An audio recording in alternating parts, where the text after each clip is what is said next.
ટૂંક જ સમયની અંદર બગદાણા મુકામે મહાસંમેલન યોજવામાં આવશે, જેના એ બધું હવે તમારું બહાર આવશે. પિન્ટુભાઈ કોળીએ કર્યો સૌથી મોટો ખુલાસો. હા મિત્રો, માયાભાઈ આહિર વિરુદ્ધ અને તેમના બંને દીકરાઓ ઉપર ફરી એકવાર બગદાણાનો વિવાદ શરૂઆત.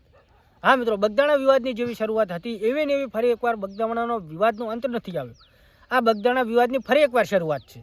કેમ કે મિત્રો, અત્યારે પિન્ટુભાઈ કોળીએ ફરી એકવાર ખુલાસો કર્યો છે ભાવનગરના જેવા મહાસંમેલનની. એમાં પોતાના કોળી સમાજના આગેવાનો, કોળી સમાજના લોકો જે પણ તેમને સપોર્ટ કરતા હશે બધા આવશે. અને મિત્રો આવશે. અને આ સંમેલનનું મેન કારણ શું છે? કેમ કે મિત્રો જોવા જઈએ તો ક્યાંક ને ક્યાંક માયાભાઈ આહિરના બંને દીકરાઓને માયાભાઈ આહિર ઉપર જ આ સંમેલન થઈ રહ્યું છે. અને મિત્રો ખરેખર માયાભાઈ આહિર જે પોતાના પહેલા દીકરા એટલે કે જયરાજભાઈ આહિર જે પહેલા વિવાદોમાં હતા ત્યારે પણ સંમેલન થયું હતું, પણ એ મિત્રો ન્યાય માટેનું હતું. પણ ન્યાય મળી ગયા બાદ પણ જે સંમેલનની તારીખ નોંધાઈ ગઈ હતી એટલે તેને આભાર વિધિમાં કન્વર્ટ કરવામાં, આભાર વિધિમાં ફેરવી દીધું હતું. પણ મિત્રો આભાર વિધિમાં ફેરવ્યું, જે આભાર વિધિ તો થઈ, પણ માયાભાઈ આહિર અને તેમના બંને દીકરાઓના ખુલાસા થયા હતા. તો એ ખુલાસા થયા હતા ત્યારે જે ભાઈ બોલ્યા હતા તેમના મકાન વિશે, પવનચીકી જમીન, ત્યારે તેમને કોઈ ન્યાય અપાવ્યો નહીં, ત્યારે કોઈ સભાનું આયોજન કર્યું નહીં.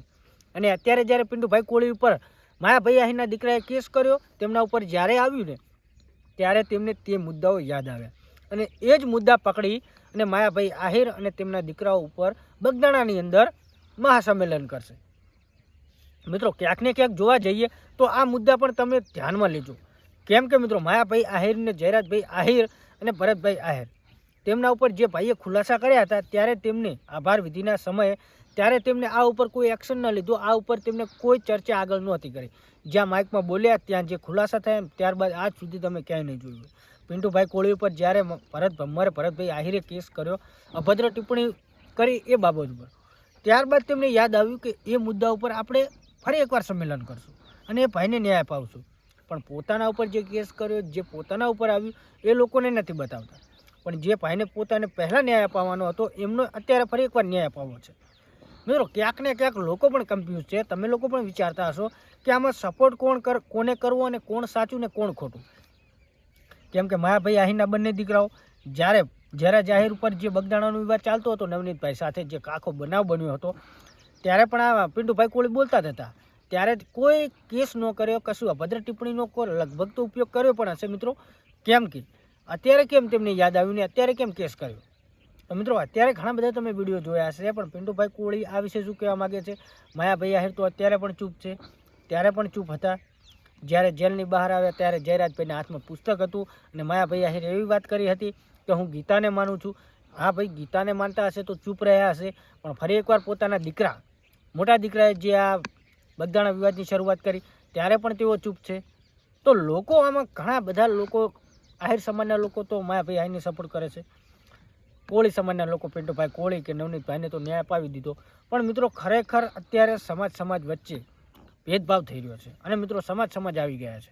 પણ મિત્રો ખરેખર જોવા જઈએ તો આ વિવાદનો અંત ક્યારે આવશે? પણ અત્યારે તો ફરી એકવાર વિવાદની શરૂઆત જ થઈ છે, જેમાં અત્યારે વાત થઈ છે કે મહાસંમેલન કરશું, એટલે કે સભાનું આયોજન કરશું ભાવનગર જેવું, જે બગદાણાની અંદર જ થશે એવું પિન્ટુભાઈ કોળી બોલી રહ્યા છે. એ તમને હું વિડીયો બતાવું છું, એ વિડીયો જોવો. બાકી ખરેખર મિત્રો તમે શું કહેવા માગો છો આ વિવાદ વિશે? કમેન્ટ કરી બતાવજો. કેમ કે અત્યારે જે વિડીયો વાયરલ થયો છે, તમે વિડીયો જુઓ, આ વિશે તમે શું કહેવા માગો છો? તમારી રાય કમેન્ટ કરીને જણાવી શકો છો. બાકી અત્યારે વિડીયો વાયરલ થઈ રહ્યો છે તે વિડીયો જુઓ. જય માન દાદા, જય વેલનાથ, જય કોળી સમાજ. ખૂબ જ અગત્યની જાહેરાત.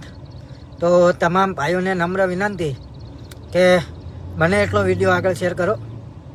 ટૂંક જ સમયની અંદર બગદાણા મુકામે મહાસંમેલન યોજવામાં આવશે, જેના એજન્ડા